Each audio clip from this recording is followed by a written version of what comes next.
वहाँ प्रशासन, जिला प्रशासन यानी कि डीएम साहब ने प्रेस कॉन्फ्रेंस कर कहा नहीं मांगा नॉनवेज, नहीं खुले में शौच किया। हाँ, शौच के बारे में भी कहा गया कि लोग खुले में शौच कर रहे हैं, दीवार पर पेशाब कर रहे हैं। ये अर्नब गोस्वामी ने भी चलाया, दीपक चौरसिया ने भी ये न्यूज़ चलाया, सरधना ने भी चलाया और इस तरह के तमाम एंकरों ने इस न्यूज़ को चलाया। पूरे देश के बहुसंख्यकों को ये लगा कि भारत का मुसलमान इतना घटिया, इतना नीच सोच रखता है कि बताओ, इस मुसीबत की घड़ी में वो नॉनवेज खाना मांगता है, इस मुसीबत की घड़ी में वो खुले में शौच करता है, सफाई कर्मियों के साथ अभद्र व्यवहार करता है और डॉक्टरों के साथ अश्लील हरकत करता है, नर्सों के साथ। ये उनके मन मस्तिष्क में डाला गया इन चैनल के एंकरों के द्वारा, जो देश मन के समाज के अपराधी हैं एक तरह से। इन लोगों से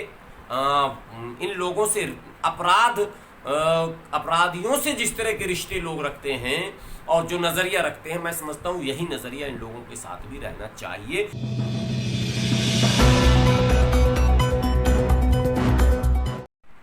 पूरे मुल्क से ये सवाल बार बार आ रहा है और आप भी यही सवाल पूछ रहे हैं हमसे कि आखिर इतने दिनों में कोविड-19 को लेकर सरकार का क्या रवैया रहा, सरकारी एजेंसियों का क्या रवैया रहा, पुलिस महकमे का क्या रवैया रहा और हेल्थ मिनिस्ट्री का क्या रोल रहा और इलेक्ट्रॉनिक और प्रिंट मीडिया का क्या रोल रहा और आवाम ने अपना किस तरह का रोल अदा किया। ये ऐसे प्रश्न हैं कि इन्हीं प्रश्नों के बीच मुस्तकिल पूरे देश में बातें जो है वो घूम रही हैं और हर की ज़ुबान पर यही प्रश्न है। मसला ये नहीं है कि ये बीमारी क्या है, कैसी है, इसका अंजाम क्या होगा, ये तो अपनी जगह एक बात है। दुनिया जान चुकी है कि ये प्राकृतिक आपदा है, ये कुदरती आफत है, ये वो वायरस है जिसको अब तक पहचाना ही नहीं गया कि आखिर ये है क्या। सवाल तो सबसे बड़ा ये है कि आखिर ये वायरस है क्या। जब तक ये नहीं पहचाना जाता है कि ये है क्या, तब तक उसका काट, उसका इलाज मुमकिन नहीं हो पाता। अभी तो तमाम दुनिया के वैज्ञानिक इस वायरस की जड़ तक पहुंचने की कोशिश में हैं कि आखिर वाकई इसकी हकीकत क्या है। जब इसकी हकीकत का इंकशाफ होगा, जब पर्दा हटेगा, तब इसका मुनासिब इलाज और काट तैयार होगा, जिसे आप वैक्सीन कहते हैं, इंजेक्शन कहते हैं। कोई भी मेडिसिन जो इसका तैयार होगा वो तभी होगा जब वो पर्दा पूरी तरह से हट जाएगा।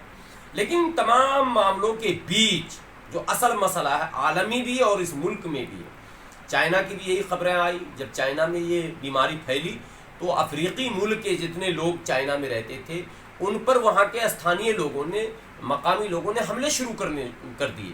और ये खबरें अमेरिका से भी आ रही हैं कि अमेरिका में जो चाइनीज़ रह रहे थे, उन पर अमेरिका के लोगों ने हमले शुरू कर दिए। और ये मसला दुर्भाग्य से, बदकिस्मती से हमारे देश भारत में भी देखने को मिलने लगा कि यहाँ भी कुछ लोगों ने एक दूसरे पर हमला शुरू किया। और हमला सिर्फ तबलीगी जमात के नाम पर मुसलमानों पर नहीं शुरू हुआ, बल्कि हमले नॉर्थ ईस्ट के लोगों पर भी शुरू कर दिए गए, चूँकि उनका कल्चर और उनकी शक्ल जो है वो चाइनीज़ से मिलती जुलती है। ख़ास करके अरुणाचल प्रदेश के हल्के के जो लोग हैं, उन पर भी कई हमले की खबरें आ रही है। लेकिन एक मसला सबसे बड़ा ये है कि आखिर ये सब कुछ इस मुल्क में कैसे हुआ अचानक, जबकि इस मुल्क में कोरोना बहुत बाद में आया, या यूं कहिए कि सरकार बहुत देर से जागी। दोनों बातें अपनी जगह पर मजबूत हैं कि बाद में आया अगर कहें तो भी बात मानी जा सकती है, और सरकार देर से जागी ये बातें भी बिल्कुल मानी जाएंगी, उसमें भी कोई दो राय नहीं है कि सरकार देर से जागी। लेकिन जागने के बाद क्या हुआ, ये मसला भी बहुत बड़ा है, इस पर भी बहस होनी चाहिए। आज तक जो न्यूज़ चलाया गया उसमें ये चलाया गया कि जहाँ जहाँ तबलीगी जमात के लोगों को क्वारंटीन किया गया था, वहाँ उन लोगों ने गैर इंसानी, गैर अखलाक़ी काम का प्रदर्शन किया। जैसे उन पर ये आरोप लगाए जा रहे थे। रामपुर में एक जगह क्वारंटीन सेंटर था, जो रामपुर में, मैं वो अखबार पढ़ के उस जगह की भी नाम आपको बताऊं, बहुत मशहूर जगह, मैं वहाँ गया हूँ। मनिहारन जगह है रामपुर में, मैं जा चुका हूँ इसलिए मैं बता रहा हूँ। मनिहारन के बारे में एक न्यूज़ आया कि वहाँ जो स्कूल के अंदर क्वारंटीन सेंटर बनाया गया, जहाँ तबलीगी जमात को रखा गया है, वहाँ तबलीगी जमात के लोग नॉनवेज खाने की फरमाइश कर रहे हैं। यानी कि बिरयानी मांग रहे हैं। और ये न्यूज़ 3-4 दिनों तक चलाया गया। बाद में वहाँ प्रशासन, जिला प्रशासन यानी कि डीएम साहब ने प्रेस कॉन्फ्रेंस कर कहा नहीं मांगा नॉनवेज, नहीं खुले में शौच किया। हाँ, शौच के बारे में भी कहा गया कि लोग खुले में शौच कर रहे हैं, दीवार पर पेशाब कर रहे हैं। ये अर्नब गोस्वामी ने भी चलाया, दीपक चौरसिया ने भी ये न्यूज़ चलाया, सरधना ने भी चलाया, और इस तरह के तमाम एंकरों ने इस न्यूज़ को चलाया। पूरे देश के बहुसंख्यकों को ये लगा कि भारत का मुसलमान इतना घटिया, इतना नीच सोच रखता है कि बताओ, इस मुसीबत की घड़ी में वो नॉनवेज खाना मांगता है, इस मुसीबत की घड़ी में वो खुले में शौच करता है, सफाई कर्मियों के साथ अभद्र व्यवहार करता है और डॉक्टरों के साथ अश्लील हरकत करता है, नर्सों के साथ। ये उनके मन मस्तिष्क में डाला गया इन चैनल के एंकरों के द्वारा, जो देश मन के समाज के अपराधी हैं एक तरह से। इन लोगों से अपराधियों से जिस तरह के रिश्ते लोग रखते हैं और जो नज़रिया रखते हैं, मैं समझता हूँ यही नज़रिया इन लोगों के साथ भी रहना चाहिए। तो ये अखबार है और ये नवभारत टाइम्स है साहब, ये कोई अखबार उर्दू का मैं नहीं बता रहा हूँ, ये है नवभारत टाइम्स का कटिंग है हमारे पास, और अखबार भी रखा हुआ, मैंने तस्वीर खींच ली, सोशल मीडिया पर भी चलना चाहिए। तो ये मनिहारन, रामपुर मनिहारन का है रिपोर्ट। अब आगे आइए, सहारनपुर में जो है आरोप लग रहे थे, सहारनपुर में आरोप लगे जमातियों पर कि ये जो है क्या कहते हैं, वहाँ जो है नर्सों के साथ अभद्र व्यवहार कर रहे हैं और जबरन थूक रहे हैं इधर उधर, इस तरह के कई उन पर आरोप लगे। तो पुलिस जांच में झूठे निकले जमातियों पर लगे सारे आरोप। ये एसपी साहब सहारनपुर के बयान दे रहे हैं और उन्होंने कहा कि जिला अधिकारी एवं एसडीएम और सीओ से कार्रवाई कराई जा रही है जांच, उसके बाद ही होगी आगे की कार्रवाई, यानी जिन लोगों ने अफवाह फैलाया। मैं जिला प्रशासन से ये भी निवेदन करूंगा कि जिस रिपोर्टर ने इस फर्जी रिपोर्ट को चलाया उसको भी चिन्हित कर उस पर भी कार्रवाई की जानी चाहिए। जिन्होंने मौके पर खड़े होकर कैमरा घुमा दिया उस स्कूल की तरफ और पता नहीं कौन सी दृश्य दिखाया, नहीं कौन सा दृश्य दिखाया नहीं दिखाया, और ये न्यूज़ चलवा दिया पूरे मुल्क में। अब तीसरा, ये सारे मैं बता रहा हूँ, ये है अमर उजाला का खबर है, ये अमर उजाला का था, वो नवभारत टाइम्स का था। कुशीनगर से एक खबर फैली, कुशीनगर में ये खबर फैली कि 14 लोग निजामुद्दीन से भागकर यहाँ छुपे हुए हैं और वो पकड़ लिए गए और उनसे पूछताछ हो रही है। कुछ ही देर के बाद कुशीनगर के एसपी प्रेस के सामने आए और उन्होंने कहा कि कुशीनगर में जमात के नाम पर पकड़े गए 14 लोगों का निजामुद्दीन से कोई संबंध नहीं। और इससे आगे बता दूं, 17 लोग एक जगह और पकड़े गए और वो 17 के 17 हिंदू थे। 22 लोग एक जगह और पकड़े गए, वो 22 के 22 हिंदू थे। लेकिन मीडिया वालों ने सभी को जमाती घोषित किया और खूब न्यूज़ चलाया। अब आज की खबर पर मैं चर्चा करूंगा और आज की खबर में कोई ऐसे वैसे अखबार को हमने नहीं लिया है, बल्कि टाइम्स एक्सप्रेस अखबार है, ये हमारे हाथ में है। इंग्लिश का बहुत ही बेहतरीन अखबार है, द हिंदू के बाद मैं समझता हूँ सबसे ज़्यादा पढ़ा जाने वाला अखबार है। और इसमें जो मिनिस्ट्री ऑफ हेल्थ की तरफ से, हेल्थ मिनिस्ट्री की तरफ से जो बयान, जो ब्रीफिंग होती है per day to day briefing होती है, और बहुत मशहूर हैं लव अग्रवाल जो हेल्थ सेक्रेटरी हैं और ब्रीफिंग में वही अक्सर रहते हैं, उनका जो बयान आया है वो आज की रिपोर्टिंग दे रहा हूँ। आज चैनल पर शाम के 7 बजे तक ये बहस चलाई जा रही थी, खास करके जी न्यूज़ पर ये चलाई जा रही थी कि 29.8 यानी 30% तकरीबन जो कोरोना पॉजिटिव्स पाए गए हैं वो सब के सब तबलीगी हैं। 30% और बाकी 70% कौन है, ये तो खैर किसी की हिम्मत ही नहीं बताने की। ये सवाल भी पूछा जा रहा है कि ठीक है चलिए मान लिया कि 30%, हालांकि गलत है आंकड़े, मैं बता रहा हूँ। जो आज हेल्थ मिनिस्ट्री ने बयान किया है वो आंकड़े हैं 21.8%। ये आज जो है ब्रीफिंग लव अग्रवाल जी जो सेक्रेटरी हेल्थ हैं, उन्होंने आज ब्रीफिंग में ये बात कही है, इसको इसमें छापा गया है कि 21.8 यानी इसको भी आप 22% मान सकते हैं। और आज एक पहले ही भविष्यवाणी कर दूं, ये प्रतिशत कम होता जाएगा। बोलिए क्यों? अब मैं बताता हूं। अब तक जांच जो हुए हैं, सैंपल जो लिए गए वो 3 लाख कुछ हजार मात्र लिए गए, यानी 4 लाख अभी तक पूरा नहीं हुआ। एक बात बताओ मेरे भाई, पूरे भारत के लोगों से, विशेषकर बहुसंख्यक भाइयों से पूछना चाहता हूँ, 130 करोड़ की जनसंख्या में 4 लाख अभी आपने सैंपल लिया है और आपने निर्णय कर लिया कि ये बीमारी तबलीगियों ने फैलाई और तबलीगियों में ही है। कैसे ही निर्णय होगा? कम से कम 1% सैंपल हो जाता, 2% होना तो कम से कम 50% चाहिए, लेकिन नहीं होगा क्योंकि 15,000 पर डे सैंपल लिए जा रहे हैं। इस एवरेज से अगर सैंपल लिया जाएगा तो एक साल में 54,75,000 होगा। 23 साल लगेंगे पूरे देश के लोगों का सैंपल लेने में। 23 साल तक यही लड़ाई लड़ेंगे आप। कोई युद्ध ऐसा दुनिया में आपने देखा जो 23 साल लड़ा जाए? युद्ध जो होता वो महीने और 2 महीने का होता, और ये कोरोना के खिलाफ भी जंग महीने 2 महीने ही की होनी चाहिए। लेकिन जिस रफ्तार से ये सरकार चल रही है, ये 23 साल में भी पूरा नहीं हो पाएगा, लेकिन 23 साल लगेगा अगर कंटिन्यू किया जाएगा तो एक बात तो साफ हो गई कि सरकार काम कर ही नहीं रही है। सरकार काम करने में सक्षम ही नहीं है साहब, कर ही भी नहीं सकती है, चाह कर भी नहीं कर सकती है, क्योंकि रैपिड टेस्टिंग की बातें बहुत दिनों से हो रही, लेकिन संसाधन ही नहीं है। वो संसाधन जब है नहीं तो होगा ही नहीं। तो एक बात ये साबित हो गई कि टेस्टिंग, अब तक जो टेस्टिंग हुए हैं समथिंग 3 लाख की बात कर रहा हूँ, उसमें 60% जमातियों के टेस्टिंग हुए साहब। तो अब आप बताओ कि जब टेस्टिंग ही हमारा 60% है और रिपोर्ट हमारा 21% है, तो उस हिसाब से तो हम बहुत पीछे हैं। इसका मतलब ये जो 70% लोग बचे हुए हैं जिनकी टेस्टिंग मात्र 40% है और रिपोर्ट में ये 70% है, ये कोई दूसरा गिरोह है जिसको मीडिया सरकार छुपाने में लगी हुई है। अब सवाल ये देश में पूछा जाना चाहिए कि पहले ये बताओ कि ये 70%, 70 मीडिया कह रही है, यहाँ हेल्थ मिनिस्ट्री ने अब उसको 80 कर दिया।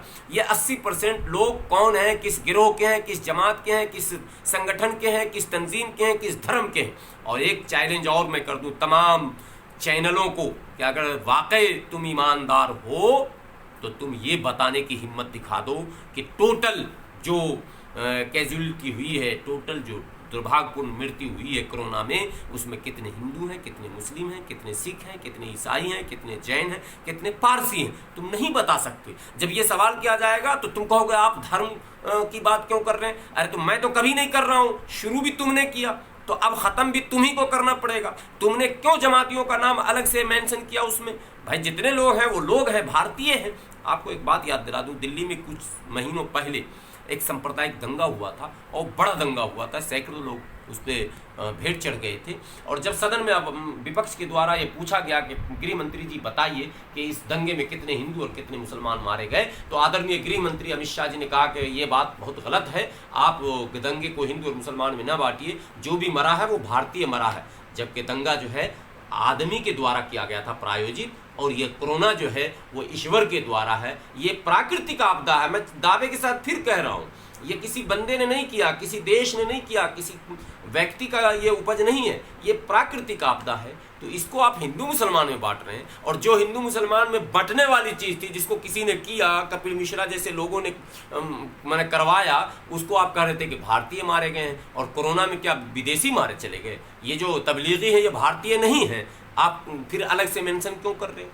और अगर ये सरकार करती तो लोग कहता कि भाजपा की सरकार जो है सांप्रदायिक है। दुर्भाग्य से एक दूसरी सरकार जो हनुमान भक्त सरकार है केजरीवाल की, वो जब भी ब्रीफिंग करती है तब तबलीगियों का अलग से मेंशन खुद मुख्यमंत्री केजरीवाल जी ने जितने बार प्रेस कॉन्फ्रेंस किया है उतनी दफ़ा उन्होंने ये बातें अलग से कही हैं कि इतने केसेस हैं, इतने तबलीगी, इतने मरे, इतने तबलीगी, इतने पॉजिटिव, इतने तबलीगी, इतने निगेटिव, इतने तबलीगी। केजरीवाल जी पे तो हंसी आती है, और हंसी किस किस पर हंसूं? पहले आती थी हाल दिल पे हंसी, अब किसी बात पे नहीं आती। जो शायर ने कहा वो बातें यहाँ प्रसिद्ध होती हैं। तो ये जो बातें मैंने आपसे कही और जो शेर मैंने अभी आपके सामने रखा साहब, ये बिल्कुल हकीकत है, सच्चाई है, और मीडिया बेलगाम है, इस मुल्क के माहौल को बिगाड़ना चाहती है। आज अरुंधति राय जी के बयान पर बाबिला मच रहा है। आज जो लोग बोल रहे हैं, जो लोग मतलब सही उत्तर दे रहे हैं, उन्हें घेरने का प्रयास किया जा रहा है। आपने पिछले दिनों जी न्यूज़ का वो तमाशा भी देखा होगा, जब मैं तमाम मुद्दों पर खुलकर सरकार के नीतियों का विरोध करने लगा देता। अब अर्नब गोस्वामी के एक बात को सुनकर मुझे आश्चर्य होता, आप लोगों ने वो देखा होगा, सोशल मीडिया पर भी वायरल हो रहा, जब वो खुले शब्दों में कहता है कि प्रधानमंत्री का विरोध, इसका मतलब भारत का विरोध। ये बड़ा दुर्भाग्यपूर्ण शब्द है सर। देश के बहुजनों के लिए तो ये बहुत घातक शब्द है कि प्रधानमंत्री का विरोध। तो अर्नब गोस्वामी जी, जरा आप बताइए कि मनमोहन सिंह देश के प्रधानमंत्री नहीं थे क्या? वो क्या थे? उनका तो विरोध इस तरह से किया जा रहा था कि मौनी बाबा और रिमोट से चलने वाला प्रधानमंत्री और ना जाने क्या क्या किन किन शब्दों से आप उनको नवाज रहे थे। तब आप भारत विरोधी नहीं थे। आज मोदी जी के पॉलिसियों का अगर विरोध होता तो आप कहते हैं भारत विरोधी है, और आप बिल्कुल निर्णय सुनाने लगते हैं कि सरकार की पॉलिसी का विरोध करने का मतलब है कि आप देश विरोधी हैं, देशद्रोही हैं। नहीं साहब, ऐसा कतई नहीं है। सरकार की पॉलिसियों का विरोध वो करता है जो राष्ट्रभक्त होता है, जिसको देश की जनता से सरोकार है, जो देश की जनता का दर्द रखता है, जो गरीबों का दर्द रखता है, जो मजबूरों का दर्द रखता है, जो मजलूमों का दर्द रखता है, जिसकी नज़र दुनिया के भारत के तमाम मामलों पर है, जिसकी नज़र भारत की तमाम उन वास्तविक स्थितियों पर है जिससे भारत जूझ रहा है, जो बेरोजगारी को देख रहा है, जो महंगाई को देख रहा है, जो गरीबों को आज वो सारी कलई खुल गई। अभी बिहार की एक तस्वीर है, मैं चाहता हूँ कैमरामैन को वो भी दिखा दूँ, लेकिन हो नहीं पाता है संभव, वो तस्वीरें साफ नहीं जा पाती हैं।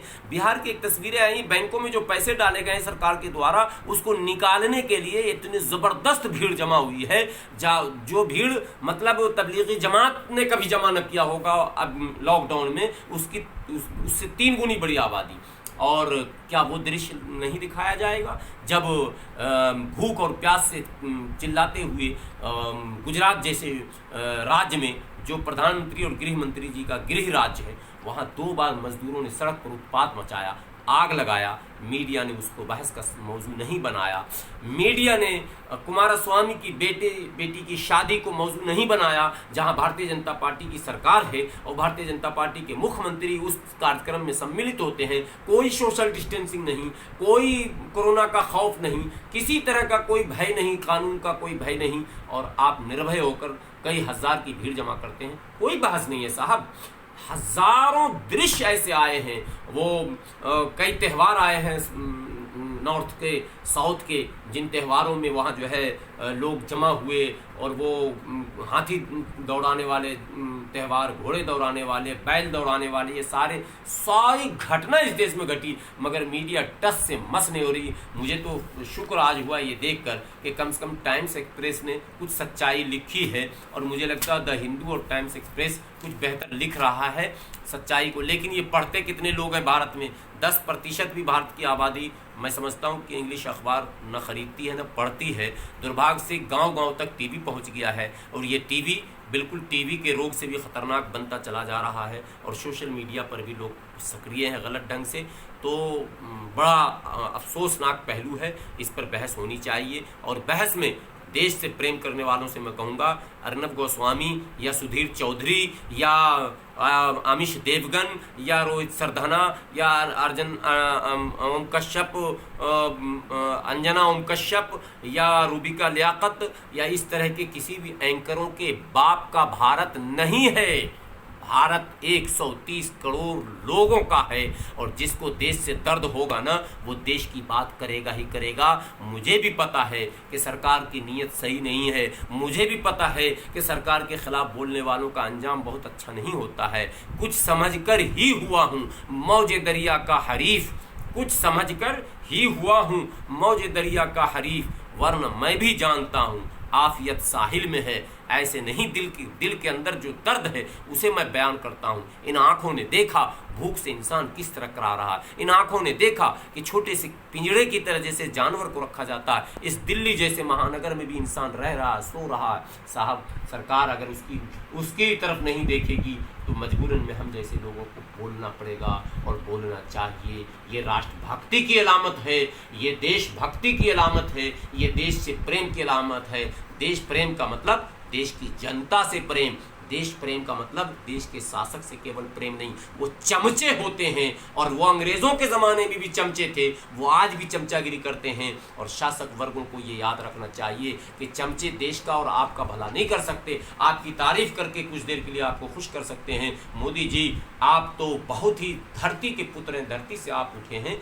आपको इन सब चीज़ों को समझना चाहिए। समय आ गया है कि आप एक महान लीडर का रोल अदा करें, देश के गरीबों को आप विश्वास में लें, मजदूरों को विश्वास में लें, मजबूरों की मजबूरी को समझते हुए आगे की जो भी रणनीति बनाएं। अभी आपने जो लॉकडाउन 2 शुरू किया है वो बड़ा ही दुर्भाग्यपूर्ण और अफसोसनाक है। आपने इस बीच में कोई ऐसा बयान नहीं दिया कि किसी फंसे हुए लोगों को कहीं जाने का अवसर मिले, और इसके विपरीत गरीब रो रहा है। लेकिन आपकी सरकार यानी कि आपके मुख्यमंत्री योगी आदित्यनाथ ने एक बार 1000 बस लगवाया, दूसरे बार फिर अभी 300 बस लगवाया अमीरों के लिए कोटा से। ये सारे तमाशे, इस पर अभी डिबेट नहीं हो पाएगा, क्योंकि अंजना ओम कश्यप भाजपा के खिलाफ बोल नहीं सकती है, क्योंकि सुधीर चौधरी भाजपा के खिलाफ बोल नहीं सकते हैं, क्योंकि तनख्वाह 50,000 और है 50 करोड़ के मालिक, 500 करोड़ के मालिक, 1000 करोड़ के मालिक, तो सरकार के खिलाफ बोलेंगे कैसे? शिकंजा ईडी का उनके ऊपर चला जाएगा। इसलिए न सुधीर बोलेंगे, न अर्नब बोलेंगे, न अंजना बोलेंगी, न अमीश बोलेगा। तो बोलना तो फिर हम जैसे लोगों को ही पड़ेगा, इसलिए हम लोग बोल रहे हैं। तो ये जो 68,000 लोगों को बाहर से आपने भारत में लाया और उसमें मात्र 8,000 लोगों की स्क्रीनिंग हुई, माफ करेंगे मुझे, जांच उसे नहीं कहा जाता। पहली बात तो जांच करने का जो है, कोई जांच करने की मशीन ही नहीं अब तक ऐसी है जो वाज़े तौर पर बता दे कि किसको पॉजिटिव है किसको नेगेटिव है। ये तो बड़ी मेहनत के बाद कुछ सिस्टम ऐसे बनाए गए हैं जिससे आप पता लगा रहे हैं कि पॉजिटिव और नेगेटिव है। उस वक्त तक तो आपके पास कोई ऐसी मशीनरी नहीं थी, सिर्फ स्क्रीनिंग की जाती थी, और स्क्रीनिंग में टेम्परेचर नापा जाता था। तो कोई वो बुखार को कम करने वाली गोली खाकर भी चलाए एयरपोर्ट पर, तो उसका फीवर जो है वो डाउन हो जाता था और उसको भी पास कर दिया जाता। तो वो 56,000 लोग बगैर रजिस्टर्ड के बाहर मुल्क में चले आए और अपने अपने गांव चले गए। सरकार के पास अब डेटा नहीं है और न सरकार ने उसकी चर्चा की दोबारा। ये हो गई एक बात। उसके बाद अब तबलीगी जमात का मसला जो शुरू हुआ, तो तबलीगी जमात के मसले से पहले ही अयोध्या में योगी जी ने जो किया वो दुनिया ने देखा। उसके बाद जो 23 तारीख को सरकार बनी मध्य प्रदेश की, उसको भी दुनिया ने देखा। जो जश्न मनाए गए उसको भी दुनिया ने देखा।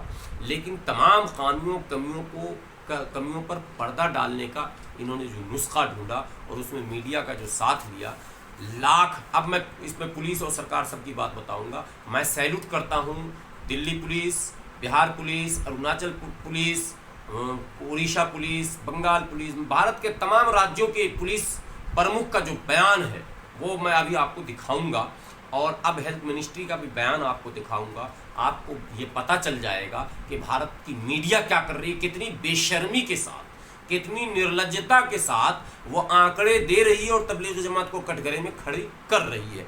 आपको मैं ये सारी चीज़ें बताऊं, उससे पहले मैं ये बताऊंगा कि 28 मार्च से लेकर और आज 20 तारीख आज हो गए हैं अप्रैल, अब तकरीबन 1 महीना को होने को हैं।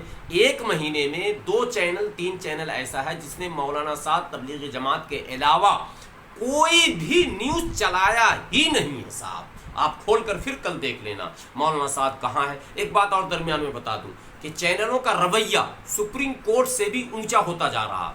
अरे कोई भी चीज़ें हैं तो इन्वेस्टिगेशन होगा, जांच पड़ताल होगा, उसके लिए एक एजेंसीज बनी हुई है, वो जांच पड़ताल करती है, फिर वो अदालती कार्रवाई है वो होगी। लेकिन चैनल में ये हो रहा कि नहीं, कोई जांच नहीं हो सकती। कौन जांच करेगा, क्यों करेगा? इस तरह से एंकर बोल रहे हैं, उसको लाओ घसीट कर, अभी फांसी दो चौराहे पर। अरे तुम अदालत कब से बन गए भाई? ये चैनल चला रहे हो या कोर्ट चला रहे हो? और अगर तुम्हें कोर्ट चलाने का शौक था तो तुम काला कोट पहनकर कोर्ट में चले जाते। चैनल चला रहे हो टाई लगाकर, 10-10 हज़ार के जूते पहनकर बैठ रहे हो, एंकरिंग कर रहे हो, सारे इंपोर्टेड कार से आ रहे हो, कहाँ से पैसे ला रहे हो? दीपक चौरसिया का तनख्वाह 50,000 और 500 करोड़ संपत्ति का मालिक, कोई इस पर आवाज नहीं उठाएगा। अर्नब गोस्वामी का तनख्वाह 50 से 60 हज़ार, 1 लाख, इससे ज्यादा किसी का नहीं। लेकिन संपत्तियों की अगर जांच कर ली जाए, ये 4, 5, 6 जो नाम हैं उनके, तो वो सब के सब जांच के घेरे में और सब जेल जाएंगे। ये लेकिन जांच कौन करेगा? इसको जांचेगा कौन? चूंकि सारी मशीनरी जो है वो इस तरह की हो गई है कि कोई नहीं जांचेगा और इनको खुली आज़ादी दे दी गई है। तुम घृणा फैलाओ, तुम द्वेष फैलाओ, तुम हिंदू मुसलमान के नाम पर मरवाओ, कटवाओ, लोगों को तबाह बर्बाद करो, ताकि सरकार की नाकामियों और कमज़ोरियों पर कोई बहस कभी ना हो। ये असल एजेंडा। अब मैं असल जो मुद्दे बताना चाह रहा हूँ, अब इस पर बहस हम लोगों को ज़ोरदार ढंग से करनी होगी और देश के तमाम लोगों को, विशेषकर बहुसंख्यक समाज के लोग, जिन्हें वरगलाकर अल्पसंख्यकों के खिलाफ खड़ा किया जा रहा है, उनसे मैं उन तक ये संदेश देने की कोशिश करूंगा कि अभी आज एक बहुत बड़ा झूठ का पर्दाफाश मैं करूंगा। उससे पहले मैं उन तमाम झूठ के पर्दे को फाश करूंगा जो अब तक चलाए गए हैं।